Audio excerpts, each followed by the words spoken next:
What's up, y'all? Welcome to Political Fight Club. I'm Robert Durden. This episode is about the new IPCC Climate Change Report. It just came out a couple of days ago. It is not good. I'm going to read to you here from Common Dreams. Basically, the 1.5 to 2 degrees Celsius above pre-industrial levels goal that we're trying to avoid by 2030, we want to make sure that we don't go past that temperature, and it's in jeopardy, in dire jeopardy, according to this new report.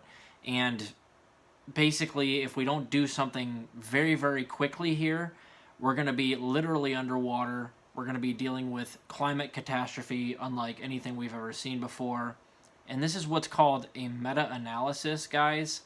A meta-analysis, anybody that does research will tell you, is like the gold standard for research.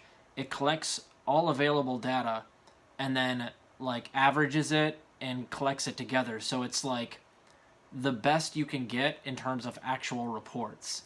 So I'm going to read to you here from Common Dreams. That's what this was, and the results are not good. And then I'm going to give you, after I read this to you, I'm going to give you guys the solution and what people in Congress could be doing, but they're not. So, a panel of leading scientists convened at the UN issued a comprehensive report Monday that contains a stark warning for humanity.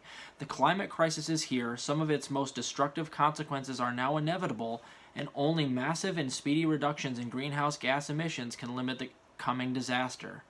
Assembled by the IPP, the International Panel on Climate Change, so when I said that earlier it was redundant, that's what CC stands for, a team of more than 200 scientists. The new report represents a sweeping analysis of thousands of studies published over the past 8 years as people the world over have suffered record-shattering temperatures and deadly extreme weather, from catastrophic wildfires to monsoons to extreme droughts. The result of the scientists' work is a startling assessment of the extent to which human activity, particularly the burning of fossil fuels, has altered the climate, producing unprecedented planetary warming, glacial melting, sea level rise, and other changes that are wreaking havoc in every region of the globe, wiping out entire towns, imperiling biodiverse ecosystems such as the Great Barrier Reef and the Amazon rainforest, and endangering densely populated swaths of the world. One central finding of the new analysis is that the Paris Accord's goal of limiting global temperature rise to no more than 1.5 degrees Celsius above pre-industrial levels is in serious danger as policymakers fail to take the necessary steps to curb greenhouse gas emissions. Each of the past 4 decades, according to the report, has been successively warmer than any preceding decade dating back to 1850. Atmospheric CO2 has soared to the levels not seen in 2 million years, and, quote, global surface temperature will continue to increase until at least the mid-century under all emission scenarios considered today, end quote. Global warming of 1.5 to 2 degrees Celsius will be exceeded during the 21st century, the IPCC panel warns, quote, unless deep reductions in carbon dioxide and other greenhouse gas emissions occur in the coming decades. Many of the changes observed in the climate are unprecedented in the thousands, if not the hundreds of thousands of years, and some of the changes already set in motion, such as continued sea level rise, are irreversible over hundreds to thousands of years, reads the report, which was approved by the 195 members of the IPCC. And then it goes on to say a little bit lower, real quickly, the new report, the first of 3 installments, was released just weeks before world leaders are set to gather in Glasgow for the 2021 UN Climate Change Conference, which activists view as a pivotal moment for the global climate change fight.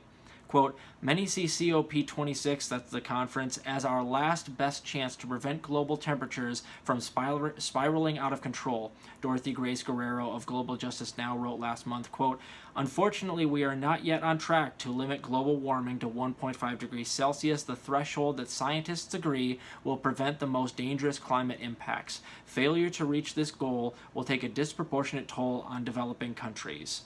Antonio Guterres, Secretary General of the UN, said in a statement Monday that the IPCC's latest findings are a quote-unquote code red for humanity. So that's exactly right. And I don't know how we can possibly sound the alarm bells anymore to the Democrats and have them ignore us. Like, they're doing literally nothing.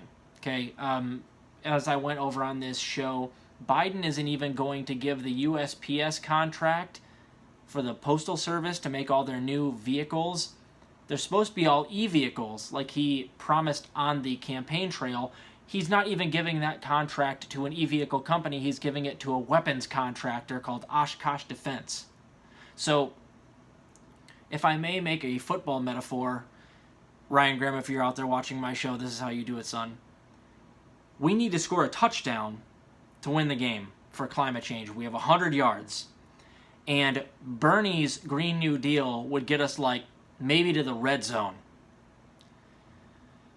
Elizabeth Warren's shitty-ass, half-ass Green New Deal would get us to, like, the 50-yard line. Joe Biden's climate change legislation would get us to, like, our own 8-yard line. He's not even getting us close to a field goal, let alone actually combating climate change. I don't know of anything he's really doing other than just a few minor provisions in the upcoming infrastructure bill. Here's what they should do, though. Ed Markey's Thrive Act. It's the first step of the Green New Deal. I've gone over it on at least 2 or 3 episodes on this show. It creates over 10 million jobs. It invests like, I think it's $1.8 trillion a year over the next 10 years into our new green infrastructure, and creates millions of new unionized jobs in green energy that pay $15 an hour and get benefits. It's a wonderful deal, but no, Joe Biden's, and even that probably is not enough. The Thrive Act is not enough. That's the minimum we can be doing.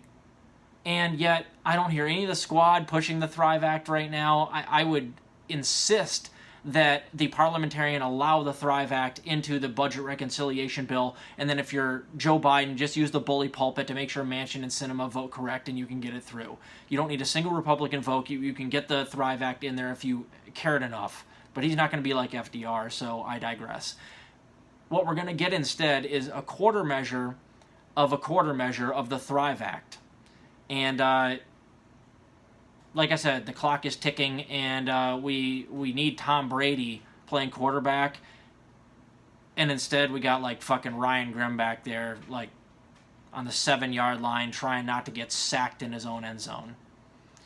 Anyway, keep fighting the good fight out there, guys. The best we can do on this stuff is just try to pressure our politicians as best we can. But even more than that, mobilize. We need a movement structured around climate change, similar to BLM and Medicare for All, climate change. And then once we have all these movements, maybe we can all coalesce around all of these things, because these movements are built up of people that tend to all agree on these things together. You know, so let's do a climate change march the same way we're doing a Medicare for All march, and just keep hitting the streets as best we can. Keep fighting the good fight out there, guys. I'll talk to you later.